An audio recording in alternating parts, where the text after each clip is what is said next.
All right, so the first thing we're going to do is open a new document, and we're going to title it. So Ghost and your initials.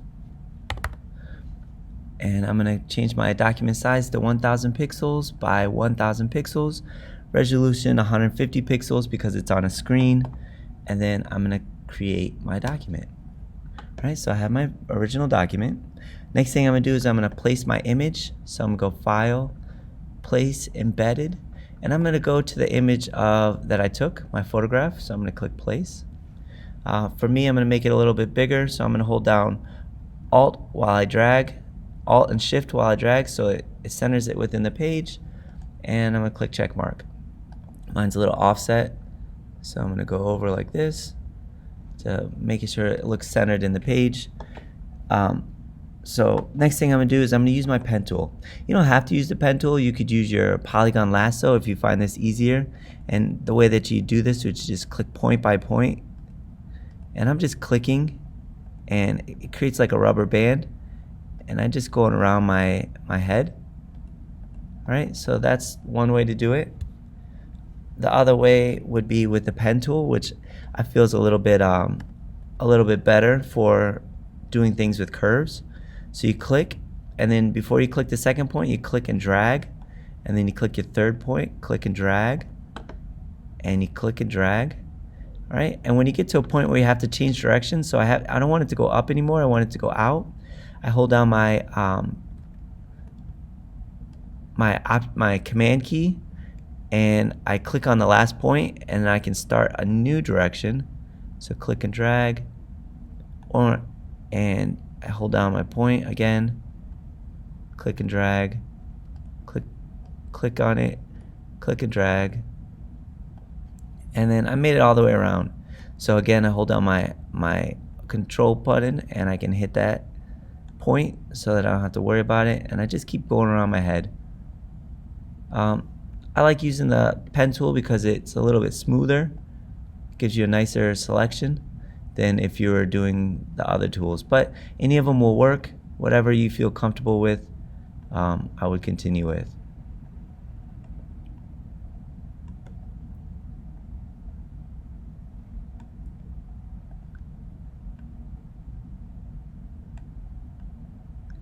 All right, so once you get your head all selected, and then when you get to the end, you see a little circle, that means you're closing it out. So once you get your head all selected, you can either right click and say make selection, or if you use the lasso, it should already be selected. And what I want you to do is I want you to click your M key, make sure you have a marquee, and then right click and say layer via copy. All right, so I'm just gonna turn off my background layer, save it for later. So I have my floating head. All right, so next thing we're going to do is we're going to hit our Command U, so Control U, all right, and that gives us our desaturate.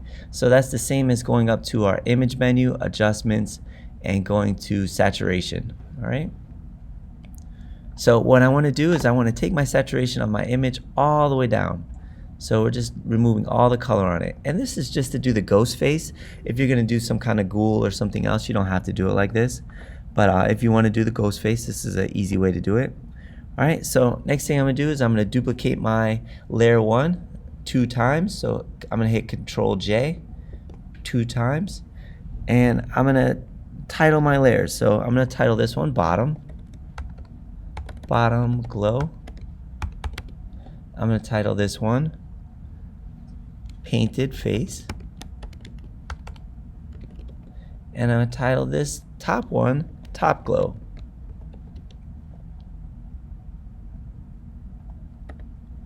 All right, so I have 3 layers. Next thing I'm going to do is select my top glow, and I'm going to control click my thumbnail. So click right here, and that selects my thumbnail. Then I'm going to right click on my screen, and the reason why I'm doing this is because I actually don't want to select the face. I want to select the space around the face. So I'm going to right click and say select inverse. All right. Now what I'm going to do is I'm going to go up to filter, I'm going to go down to blur, and I'm going to go down to my radial blur. All right. The radial blur allows me to do like a burst of light coming from behind my head, which will give it a kind of ghostly look to it. So I'm going to change my size to 100. I'm going to make sure it says zoom and best. You can also do spin. Spin does some really cool effects too, so try them both. But I'm going to go with the zoom. And you can see it's zooming out a little bit around the ears and stuff. All right. Next thing I'm going to do is I'm going to select the inverse again. Select inverse. Oops. I'm going to contract my selection by 6 pixels. So modify, contract by 6 pixels. And then I'm going to feather it. So, and then modify, feather. I'm going to do 8 pixels. All right. This way I'm going to get a little bit of an edge around my face as I delete it. So I'm turning off my other layer so you can see that I'm deleting it, and just deleted it. Alright, so we'll see how that looks.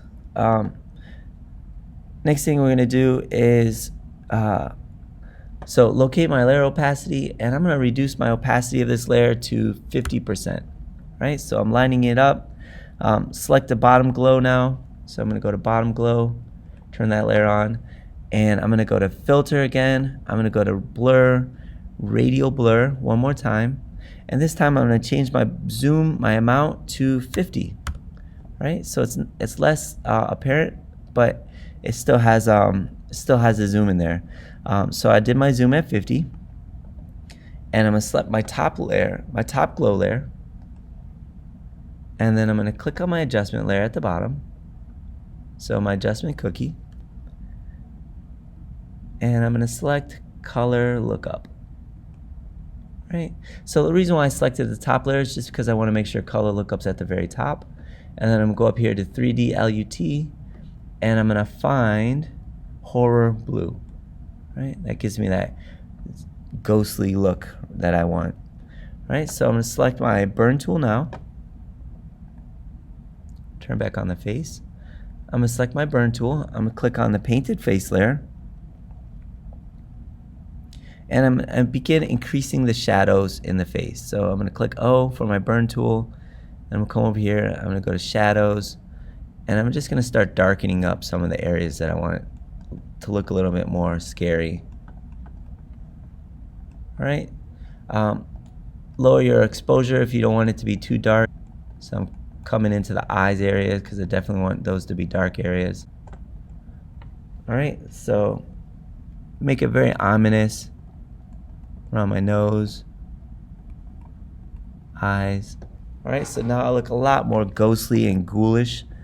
All right, next thing I'm gonna do, I'm gonna select my background layer, and I'm gonna hit my D key on my keyboard. And if you look down here, I have these red colors, and when I hit D, it defaults to black and white. And what I want to do is I want to fill this background layer with black. So I'm gonna hit Alt Delete or Option Delete if you're on a Mac. So Option Delete, and that gets me a black in the background. So now I'm just gonna style this face as I like it. You don't have to, you can do whatever you want to it.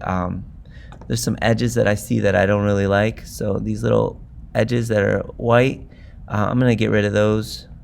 It's just where I didn't select the head that well. So I'm just gonna go to my painted face layer and cut those out. I'm just using my polygon lasso to do it too. You can use whatever you like, but taking the time to really clean up those little edges and stuff will make your work look a lot more professional in the end, a little bit more clean, and it'll help with the overall like ghostly look. So, and you can play with your glows and whatnot, but that's pretty much the tutorial. Now what I would do is I'm going to go back in here and I'm going to add in some other features. I've already done this design, so I'm going to grab, I've already done the eyes and the stuff. I want the eyes dripping, I want the smoke glowing. So I'm going to click save on this, save as, Ghost NT is fine. And what I'm going to do now is I'm going to open my flames.